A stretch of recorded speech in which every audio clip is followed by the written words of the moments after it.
Kisah Mbah mainan yang pernah jadi mata-mata pengintai Belanda. Seorang kakek penjual mainan anak-anak di Solo, Ngadimin Citrowiono, 87, berkisah tentang masa lalunya menjadi pejuang dalam mempertahankan kemerdekaan pada masa agresi militer Belanda 1948. Dia berkisah tentang tugasnya menjadi mata-mata mengamati pergerakan tentara Belanda. Ditemui di rumahnya di Kaplingan RT 04 RU 20 Jebres, Solo, Jawa Tengah. Kakek yang akrab disapa Mbah Min Semprong ini sedang sibuk mempersiapkan dagangannya.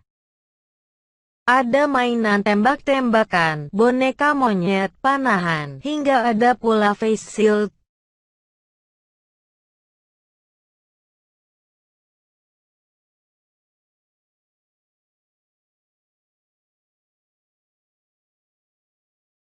Menjelang momen HTRI tanggal 17 Agustus, Mbah Min selalu bersemangat. Bukan karena hendak ikut upacara kemerdekaan, melainkan terkenang saat dirinya menjadi pejuang telik sandi atau mata-mata bagi tentara Indonesia untuk mempertahankan kemerdekaan di masa agresi militer kedua Belanda tahun 1948. Ceritanya kampung di sekitar Panasan Boyolali. Dulu belum ada Lanut Adi Sumarmo, tapi lapangan terbang Panasan. Pada tahun 1948 Belanda kembali menjajah Indonesia. Belanda yang di Solo berpusat di lapangan terbang. Di sana tangtang Belanda banyak, pesawat juga banyak, dan gudang senjata. Tugas saya menjadi pengawas musuh atau mata-mata, tutur Mbah Min. Setiap hari saya mengawasi pergerakan tentara Belanda dan melaporkannya kepada komandannya. Karena saat itu umur saya masih 16 tahun, jadi pekerjaan yang pas adalah menjadi mata-mata, kenangnya. Mbah menceritakan awalnya desa tempat dia tinggal diserbu tentara Belanda, hingga orang tua dan seluruh tetangganya tewas. Saat itulah dia bertekad membalas dendam kematian keluarganya. Sehingga dia diminta salah seorang komandan tentara untuk membantu. Ngadimin kecil langsung menyanggupinya. Kini Mbah Min telah renta. Badannya tidak tegap lagi, bahkan giginya mulai tanggal satu persatu.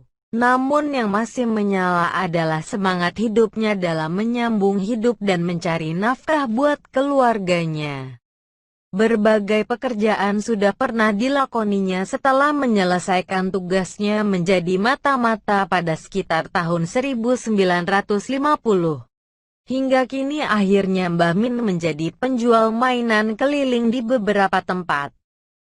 Namun salah satu lokasi favoritnya untuk berjualan yakni di depan pintu gerbang kampus Universitas 11 Maret UNS Solo.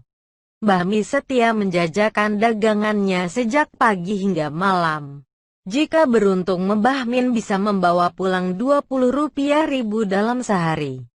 Tak jarang dia pulang dengan tangan kosong. Sekitar 4 hingga 5 tahun ini jualan mainan. Setelah becak tidak laku, saya banting setir jualan mainan. Ya, dianggap cukup ya cukup, dianggap enggak ya enggak.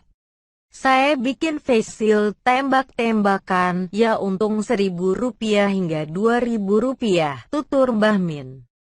Salah seorang rekan sesama pedagang di kampus UNS Solo, Purnomo, 39, mengaku tahu tentang kisah Mbah Min yang merupakan seorang pejuang kemerdekaan. Mbah Min, kata Purnomo, sudah berjualan di lokasi itu selama 6 tahun. Sebelumnya sudah tahu Mbah Sempong pejuang. Dulu juga kerja serabutan, akhirnya semakin tua jualan mainan. Kalau semangatnya enggak kalah dengan yang muda-muda, dia semangatnya bagus di event manapun dia ikut jualannya sampai malam, kadang jam 22, kadang jam 23, enggak pernah mengeluh, tutur Purnomo. Mbah Min mengaku diminta keluarganya untuk di rumah saja. Apalagi pendapatannya selama pandemi COVID-19 menurun. Namun Mbah Min mengaku tak kerasan jika tak bekerja. Di antara perjuangannya menyambung hidup dengan berjualan mainan, Mbah Min juga berharap mendapat pengakuan sebagai seorang veteran. Meski tidak ada selembar surat pun diterima Mbah Min dari komandannya waktu itu. Kemauan saya terhadap pemerintah, akuilah saya sebagai pejuang. Yang kedua, veteran ada honor sedikit atau banyak. Tapi bukan itu tujuan saya. Akui saja saya sudah senang, dan perjuangan saya tidak sia-sia. Saya itu kalau cerita masa lalu air mata netes, sampai sekarang belum mendapat penghargaan, kata Mbah Min.